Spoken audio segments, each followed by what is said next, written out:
And we have to share. Hello! Hi, people. How are you? Good morning, good afternoon. We're back. Did you miss us? Maybe not so much because we've only been A week. live last week in DC, but now we're here in New York for the Financing for Development Forum negotiations. We are in the UN. Nice background, eh? And look at us, we're looking so official. Like we're pretending that we're serious people. Complete with the UN badge. Yeah. I've been lazy and I haven't gotten my badge How did you manage to get in? because they gave us this pass. Let me show you, people. The special events pass. Yeah, let me show you. Why are we here? So we're the Financing for Development Forum. Oh, there it is. And today is the final day. So this is why we're doing this live transmission. And for me, I've got this special grounds pass that would allow me to go in and out of the UN until the end of May. After that, not anymore. End of May, what? Yeah, I only have the temporary grounds pass. Mine, the Kidan has a 1 year pass. But you haven't gotten it from the office. I'm lazy. I'm lazy. Okay. But it's just, last week we were in DC. This week we're in New York. And we came straight. We had meetings even on Saturday. And then we took the train. Mm-hmm. Well, I took the train on Saturday. I came here, arrived at midnight. And then in the next morning, the whole Sunday, we had a strategy meeting with civil society. And then the next Monday, we were here. So it's been very well. And you actually had a strategy meeting. We on had the Sunday. strategy meeting until Sunday afternoon in DC. We had to leave the meeting earlier so that we can catch our train to New York. Yeah. So we got here Sunday evening, and then Monday we already had the FfD. So when I say I'm lazy, I'm saying I don't have the time, I don't have the mental capacity to cross the street and get to the pass. So it's been the Financing for Development Forum here before the preparations for the Financing for Development Conference that is going to start in September, but there is a preparatory conference that is going to happen in July after the High Level Political Forum, which is a forum for reporting the Sustainable Development Goals. So after the final week of the HLPF, that's how it's High Level Political Forum, the first pre-conference for the Financing for Development process is going to happen in Addis Ababa in Ethiopia. So we are still gathering intel. It's going to be a 5 days meeting. It's supposedly going to have two 2 days of substantive discussions, mostly about stock take on what's the status of the implementation of the Addis Ababa Action Agenda, the agreed document that was 2015 approved in 2015. So it's been, next year is going to be 10 years. So it's the stock take of that. And then the next 3 days, it's supposedly going to be a ministerial. So with high level representatives. So it's expected at least to set some ground for the negotiations, which is kind of interesting if you think that negotiations starting, like after September in the second committee and stuff, but it's really gonna set, the tone of the discussion. So it seems like it's going to be a very busy year ahead of us, preparing for the fourth Financing for Development Conference in Spain next year. But let's go to the basics first. What is the FfD Forum and why are we engaging this forum? But then all that you're talking about is next year, the conference. So what's the difference between an FfD forum and an FfD conference? Maybe let's start with the basics. No, but don't you think that our geek friends are already used to hearing talking about the FfD? Well, if the FfD conference is the more important one, why bother to come to the FfD forum? Let me put it that way. That's true. Okay. It's I a wanted difficult question. no, I wanted to say more gossip, but you're right. Let's start from the beginning. Yeah. I wanted to say the gossip of the current moment, but okay. So the Financing for Development conferences started in Monterrey with the Monterrey Consensus, with alongside the SDGs, the Millennium Development Goals. So the agreement in the year 2000 was that there was going to be this package of goals that developing countries were going to commit to, and it was only applied for developing countries. And so what they put as a condition is like, okay, we're gonna fulfill those, but at the same time, you global architecture developed countries need to give us the conditions for us to come to deliver those Millennium Development Goals. And if you remember, there was a goal on health, on education, on maternal mortality. There wasn't one on gender equality, and so the feminists made a lot of fuss. And then there was a second review, and then they added 3 extra goals, and that's where the gender equality goal was added. But anyway, that's the gossip of the past. And then, so the agreement was like, you need to give us the conditions, the economic conditions for us to develop economically and deliver all of these commitments. And this is why the Monterrey Consensus was agreed. And so there are many chapters of the Financing for Development first document that are really progressive in terms of transforming the international financial architecture. And then there was another process in Doha. There was a review of that Monterrey Consensus. So we have the Doha Consensus. And then for the negotiations of the SDGs, the Sustainable Development Goals, we had another discussion on, you want us to deliver again on another set of goals. And we still haven't seen the agreements that we discussed in Monterrey fulfilled. So there was another negotiation that was the Addis Ababa Action Agenda. And now we're about to turn 10 years. Mm-hmm. And this is where we are. So the stock take that is going to happen in Addis in July is going to be precisely of those 10 years of implementation. But civil society and social movements also want to go back to the spirit of Monterrey, of the Monterrey Consensus, because it's precisely that. It's not give me more money to spend. It's rather how to change the normative dynamic and pretty much the economic system and how is it working. I think that's a very important point that you're making. It's not just about the money. No, because the most common misconception for us is when you talk about financing, it's just about the money. But here we have a more holistic, appreciation of what constitutes financing, what affects and what influences financing. So here at the FFD, we get to talk about systemic issues, structural issues affecting financing or the lack of it. 2 days ago, Emilia's most favorite person in the UN, who is he? The UN Secretary General, of course. No, he made again another powerful opening speech about how financing is important and how the lack of it, or it's not just a question of resources, but where are all of these resources going?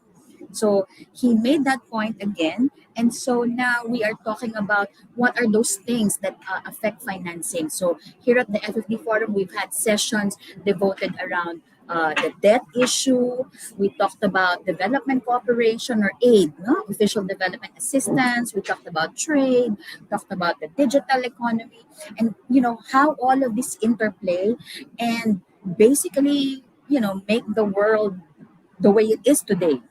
And we've seen how developing countries have pointed out, speaker after speaker, that the huge debt problem is really, really hampering, hampering all efforts to even meet their citizens' basic needs, no, much less respond to all of these climatic impacts that they need to attend to. And so We have a surprise!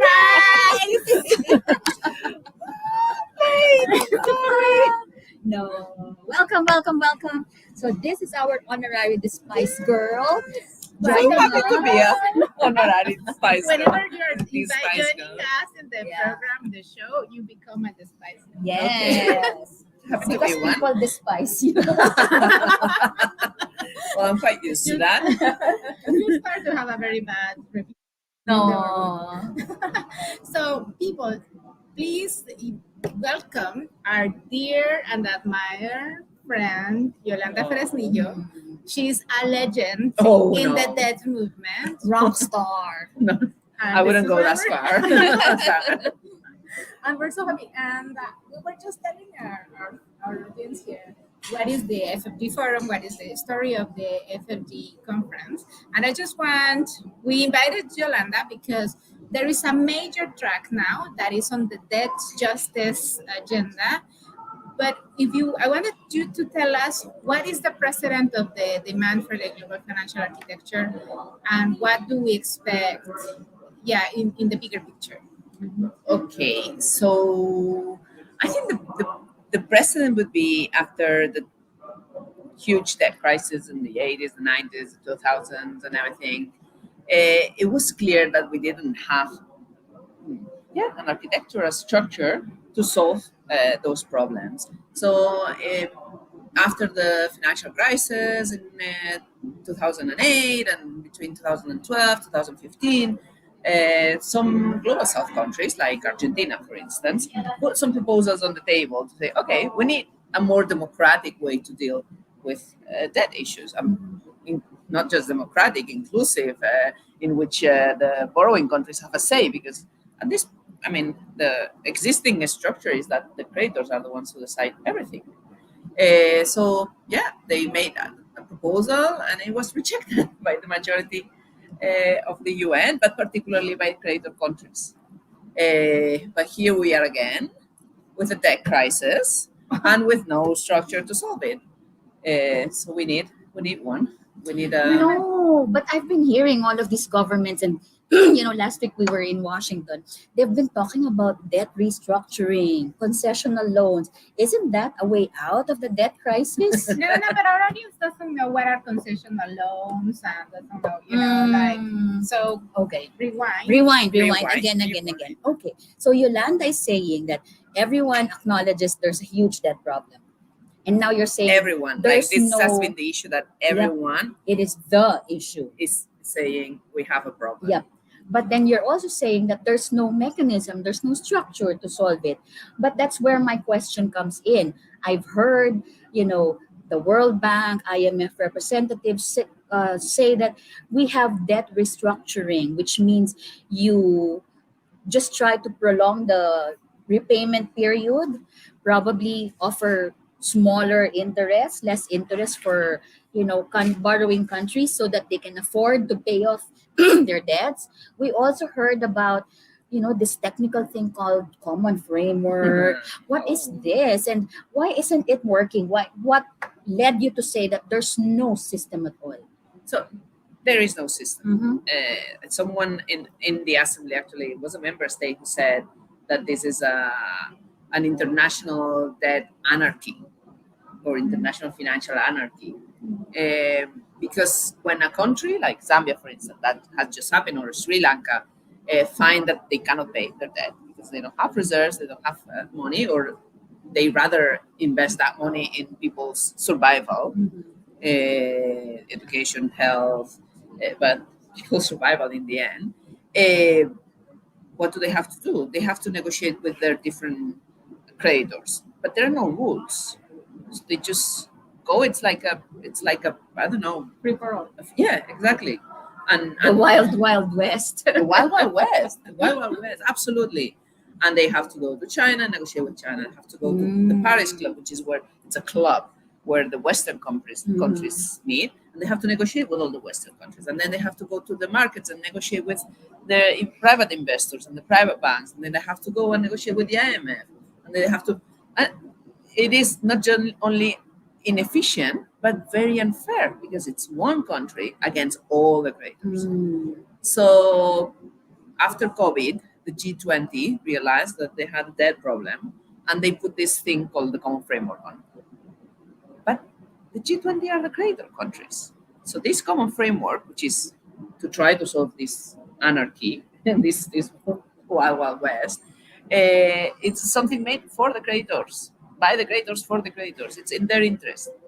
So it's going to be like how we can make this country to pay, not how we can help this country Yeah. get out of this problem. The name of the game is to how to make sure that developing countries are able to pay off their debts, no Exactly. matter at what cost. No matter what cost. So what is the cost of paying debt?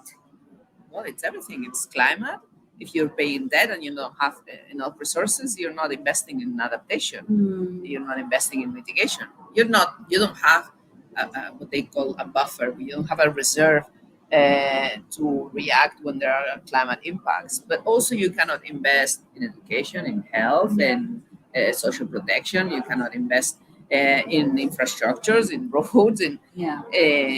and what is happening today is that most global south countries are reducing their public spending because debt payments are increasing. Yeah, I heard here that for some developing countries, they spend as much as 70% of their national budgets for debt payments alone. It's like you already have a small pie in terms of the resources you have in country, and then you get 70% of that pie just to pay off your loans. So what happens now with the rest of the stuff that you need to be healthy? In some cases, it's up to 50%. Huh? So it's incredible. How can a country just ensure the bare minimum rights and services to their peoples if the first priority is debt payments? That even is a constitutional priority in some countries like the Philippines, also in my country, in Spain, because the IMF and the markets made that so. It's called an automatic appropriation from the national budget. No? Yeah. But I wanted to go back to the FFD Okay. process because, as you've heard, we are talking about the global financial architecture. So that means that there are specific problems like debt, ODA. the debt crisis, the trade dynamics, the systemic issues, the currency, primacy of dollar, etc. And so we have a precedent of the fight for tax justice, and we haven't been here with you to tell you about the tax convention. We're so sorry about that, but that was a debate, that was a discussion that was held under the FFD, and now luckily it's a track that is now separated and is going to have its own negotiation for the tax convention. And this is why we think that the major struggle in the FFD conference in this year and the next year, it's about now following that example for the debt track. So, Yolanda, can you tell us a bit more about the strategies of the debt movement in that regard, and how are you learning from the successes of the tax justice movement? Okay, so I told you about how the debt negotiations are chaotic, are actually a chaos of where the country that gets the best is the country that can pay for the most expensive lawyer. So that is the only rule that exists. So we're proposing a rules-based system, which is something quite conservative to propose, and quite common sense. We're proposing a legal framework, like a convention or a treaty, where we could fix the different principles, the different rules in which countries should address their debt in terms of their indebtedness, so how they contract debt, how they lend as well. So because creditors are also countries, so should also follow rules when they lend. What happens in terms of the transparency of that debt? So we're proposing a global debt registry, something very simple. You just, when you do an operation that involves public debt, you publish it in a registry, and it's public, and anyone can consult it. It's something simple and not costly to do, and quite common sense. It's public debt. It should be public information. We're also proposing a global debt workout mechanism. That is a little bit more complicated because it's... Tell them. No, just before you tell them, because we're going to make you explain that. Just today, Iolanda was speaking on an event, and we were out there, but Iolanda was saying, so this is what we want, and in the end, so you see, we're not dismantling capitalism. It's like, it should be achievable. This is something, it's just the basic, terms of engagement for decency, like for It's prosperity. a bare minimum. Yeah, tell us a bit more about Mhm. what is the debt workout mechanism, because what Yolanda was saying before, that there is one space which is the Paris Club, but it's really, I understood it when I was explaining to this, it's like the boss negotiating either with a trade union or with an individual worker. If you try to negotiate all of your conditions one on one, they will smash you, they will not hear you, but if you come together and you negotiate together, that will help. So that is also like what we're trying to do with that networking mechanism, that the voices of all of the people who's asking for money, who's suffering debt, those conditions are also met, and not only the powerful ones. Is that a good symbol? Exactly. I mean, it would be as if one worker should have to negotiate his or her own conditions, work conditions, with the whole board of the company. So you are just a single worker with that power relation, and all your bosses, not just the one boss, all your bosses are there, like with that power position to tell you, okay, this is how the negotiations are going to go. Mm. One country, a borrowing country, faces his or their creditors, The bullying. the bullying, the Yes. bullying. Imagine the power relations there with the U.S., with Europe, with China, with the financial markets, with the investors, with the banks, with the That sounds IMF. terrifying. That is terrifying, but that is what happens. So it's like you're telling us this should now be, instead of an individual negotiation, it has to be a collective bargaining agreement somehow. Exactly. Yeah. But let me be the devil's advocate. Okay. Yeah, it's like when you do collective bargaining in that manner, it's like you're recognizing that yes, we know that we owe you this much money. Yes, we promise to pay you that, but give us better terms, give us longer terms. That is where that is where the concessional That gets so excited. that is where the concessional terms, friendlier terms come in. So number one, wouldn't that just be legitimizing all of the debts, as in we honor them and we promise to pay them? What about those debts that have not been beneficial to Okay. people and planet, and those that have actually harmed people and So planet? the debt, the debt movement, the proposal of the debt movement is a mechanism, like an arbitration court, Mhm. international, independent, that would not negotiate, but where countries could negotiate both unsustainable and illegitimate debts. So you have to qualify which are the debts that we are going to Exactly. honor. But that is not the only strategy. Global South countries should have the right to repudiate their debts. What is debt repudiation? And I think that is the strongest It is, yeah. of strategies. If a country, I don't know, does a debt audit, could be with citizen participation, and they find that this debt has been not beneficial for their people, or there was corruption, or it's an odious debt coming from a dictator, or etc., etc., that debt is illegitimate. They could just say, "I'm not paying. I'm repudiating that debt." Obviously, in international financial architecture, there are consequences to that, particularly if one country does that alone. But what about if the different borrowing countries join forces and together say, okay, we are repudiating all debts that come from fossil fuel financing? That is a very powerful action. That also makes the capitalism stumble. That is not something that we will promote here in the UN, maybe. That is something more of a countries getting their own sovereignty and going out there with their own sovereignty. So what we propose here is a multilateral structure where countries could go, knowing that there are uneven power relations, to have a fairer treatment than the ones they have in the jungle today of the financial system. But obviously, like that powerful position of saying, no, I'm not paying, that is up to the country or up to the countries together. This is what Thomas Sankara proposed in the 80s. So, Yolanda, in the tax justice discussion, Yeah. the African group was the African region in different processes internally. They have for years, starting to getting stronger opposition, and this is why they arrived to this important resolution in the UN for a negotiation of a UN tax convention.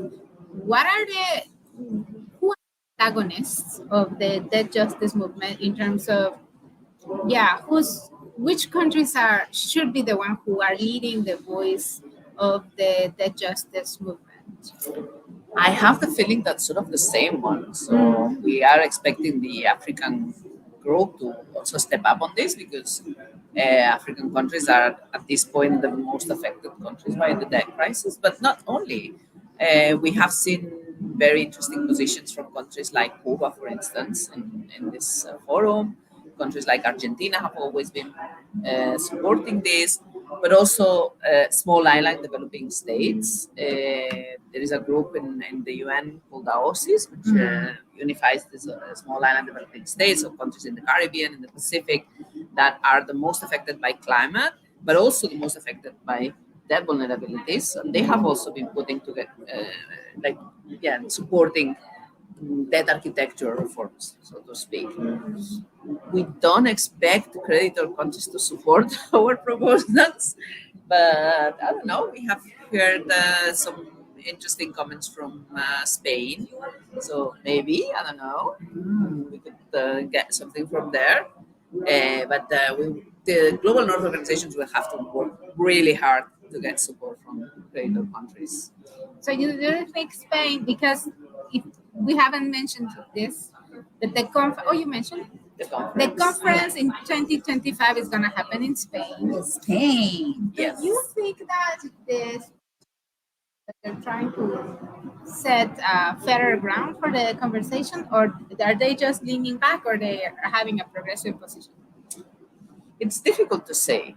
I think, we have a sort of a progressive government in Spain. We do a lot of quotes. They are, Iolanda is they are Spain. socialist. But yeah, in some cases they have more progressive positions than others, more conservative. I think they also want a conference that delivers on something, so they are more open to certain discussions because they are hosting the conference. And then I think they are also trying to have like a different voice from other powers in Europe, so differentiate themselves from Germany or France, who have more conservative positions, and like place themselves as like the progressive in Europe. But progressive doesn't mean radical, or doesn't mean Progressive means less bad. No? exactly. Less bad than That the others. Progressive means that we could work with them. Yeah. I don't know. Or we could push them. We could push them. Yeah. We definitely need to push We them. definitely need to do that. And I think next year is a very good year for that, because not only we have FfD conference, but we also have the COP in Brazil. We have South Africa having the presidency of the G20. We have the 80th anniversary of the IMF and the World Bank, which starts like this year, but it's also next year. So it's a good moment to reflect and criticize and push for their dismantling. And then it's also what they call a jubilee year. So it's a year. Explain us about Yeah, what's a jubilee year? So in Christian tradition, but we can live also with that. Christian tradition, jubilee years are the years where debts are forgiven. So this happened thousands of years ago. And in the year 2000, which was also a jubilee year, the church called for debt forgiveness. From my perspective and your perspective, this idea of debt forgiveness is very patronizing and very colonial and very top to down. So we don't like it. But forgive me, please. It's like your sin, no? You're forgiven. yeah, exactly. I absolve you from your absolve you from- sins. exactly. No, we don't want that. But since the issue is going to be there, we can make the most of it and say, okay, no, it's not debt forgiveness, it's debt cancellation or debt repudiation that we want. So we expect that there are going to be like lots of campaigns and social movements building up the call for canceling the debt. Nice. And I think that can also be a nice push for this debt architecture reforms. So the FFD4 could be a watershed moment where we can shake some import shake the ground, no? We hope. We hope. Shake the computer.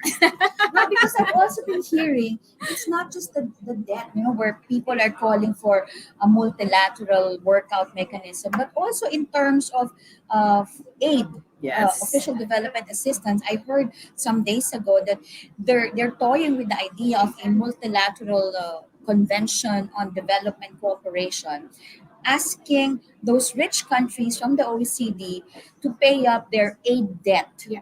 Now, there's Exactly. such a thing as aid debt now. It's like they had commitments and pledges from decades ago that still remain unfulfilled until today, which is why it can constitute an aid debt in effect. No? And we want them to pay up. Yeah, exactly. And the same with climate campaigners, we put in there the call for the recognition and reparation of climate debt as well. Yeah, ecological debt. Ecological debt. There's a historic debt of colonialism. There's a social and economic debt of imperialism. We've got a lot of debts to collect. Yeah, exactly. Pay us back. Yeah. We don't owe, we won't pay. Pay us back. You owe us, pay us back. And that could be powerful slogans. That is the slogan, Yeah. definitely. For this year and next year and until we get it. Until we get it. So, the FFG process this year, we have in July the ADES meeting. Yeah. That is very early to tell what are we expecting. But, That is gonna be just looking backwards where we are, where were the commitments in the last conference, what are the issues that we want to work on. So it's gonna be very early. yeah, But it's when the negotiations start. That's a starting point. it should, right? Yeah. And then in October, there is going to be a meeting for civil society in New York. We still don't know the date. It's going to be organized by DESA and the FFD office. So we look forward to that and see how many people is going to come. And I think that should also be a good momentum for all of the movements to come together. But we should start working before that, precisely for ADES, no? Yeah, exactly. And then the negotiations will go into New York at the end of the year again. Exactly. And then to Mexico. And then Mexico, February. Yeah. Yes. And then there will be other negotiations. And That's the thing. Like for the Addis Ababa Action Agenda, we were negotiating for a year, pretty much every month. And there were also very important processes, which were the regional negotiations. Not necessarily negotiations, but there were forums in the regional offices of the UN in which the countries would gather to kind of build their common position. And that was interesting because, for instance, with the Latin American region, it was very noticeable that they were weaker before and they came with more progressive agendas once they met in Chile. So we were asking, are there going to be regional meetings? Supposedly, there will be. yeah, So we need to map also those regional meetings. yeah. Supposedly they're gonna be. I think the Asian one is already defined for, I don't know, October or November, something like that. I have to check it out. Yeah. So things are moving fast. Yeah. Things are moving fast. But then also the civil society will have our own dynamics and our own convenings and our own strategizing, because things need to be pushed beyond the negotiations. I think we need to create that narrative and that political push. Yeah. Which means campaigns, means We, being on the we need to streets. do a lot of political education, so that Exactly. we can mobilize the numbers, Exactly. so that we can really show these governments that they need to deliver. Otherwise, they lose all legitimacy in the eyes of the people. Yeah, exactly. They have to be accountable to the people. Exactly, absolutely. We'll have to do also a lot of communications in general, like media work and everything, and have make sure that it's not only the narrative of the powerful that it's out there, because otherwise they will say, well, common framework is working, the system is working, don't worry, we have it controlled, and it's not. So, Yolanda, how many FFD forums have you attended?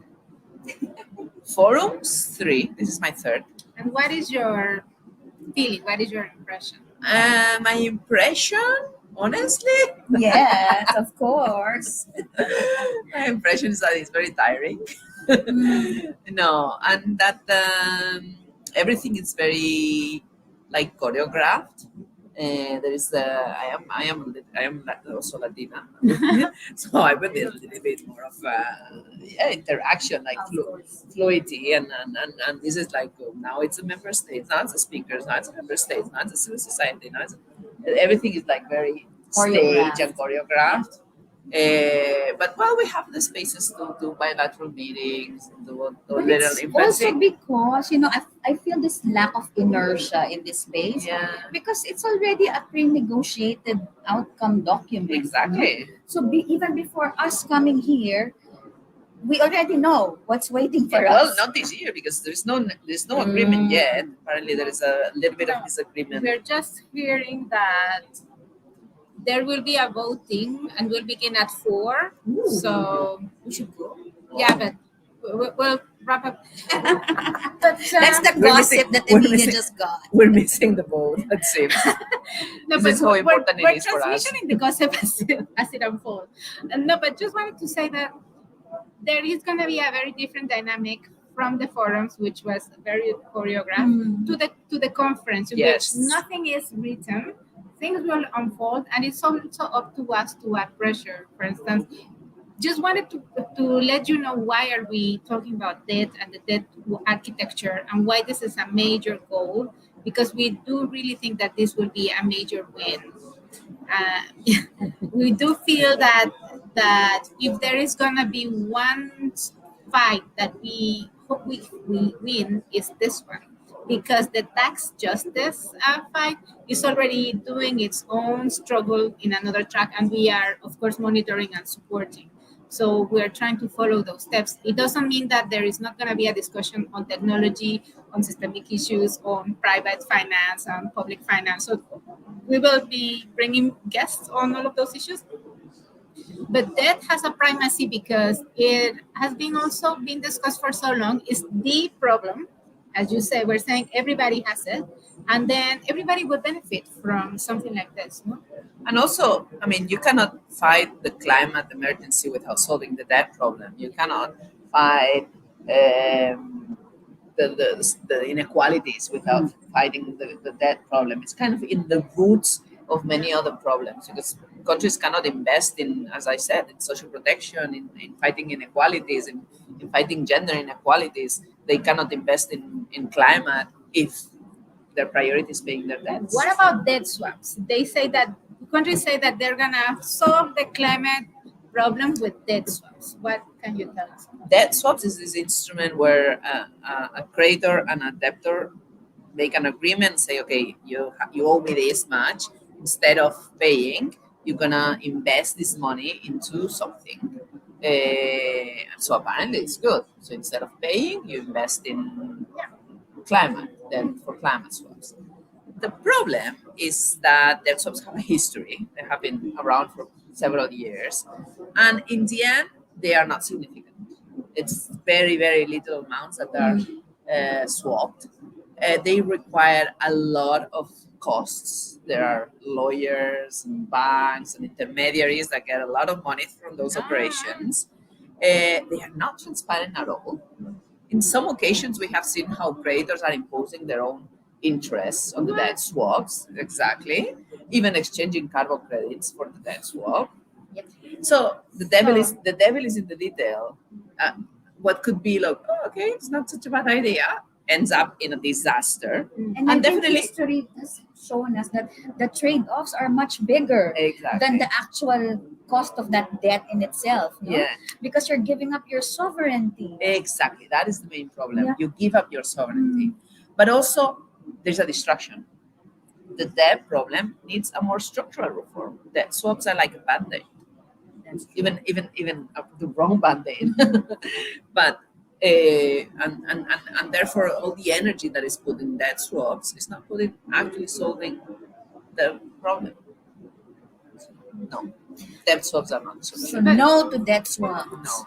So I find it interesting because we are having the same conversation on no more debt in climate finance, and so but that seems like it's about just an agenda on delivering climate finance, but it seems like you're talking about the larger, the encompassing agenda on debt, not only for delivering some results.